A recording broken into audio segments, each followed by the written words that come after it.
So the Dasiqox Tribal Park is an expression of our governance. And as Tsilhqot'in people, we're putting ourselves in the lead to describe what exactly we want in terms of the development. What we're doing here is tribal park. Nahwakol we say it in our language. Together we're working on protecting this area. My vision is to keep this ecosystem intact. The primary difference between a national park or a provincial park and a tribal park is that in tribal parks, we do account for sustainable livelihoods.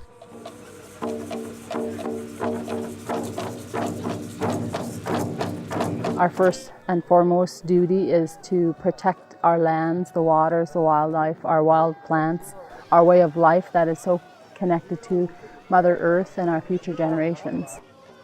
These areas need to be protected for the animals that reside on them and animals that we depend on and the ones that we honor in our stories.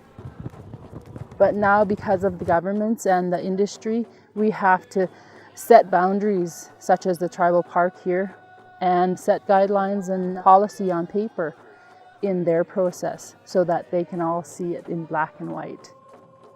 We have gone through court proceedings for 25 years that resulted in title, one of the first ever in the Supreme Court of Canada. And of course, going through 2 federal environmental assessments with the fight to save Fish Lake. We drew a boundary, Ynesit'in and Xeni, Chief Russell Myers-Ross and his council and people and my council and people. We've been working at this for a few years, and together we're connecting with many First Nations and non-First Nations groups and people, protecting Tsilhqot'in B here, Fish Lake, a sacred lake, sacred area.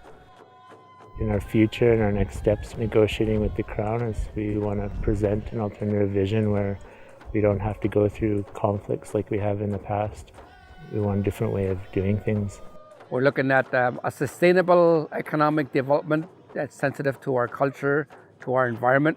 Clear-cut forestry and mining proposals to date haven't reflected any benefits to our communities or our nation. So we want to be able to look at different business ventures or different economies that support what our people have done in the past. We invest a lot of energy in conflict. This is an investment of energy that may be better invested in genuine partnership building and working together.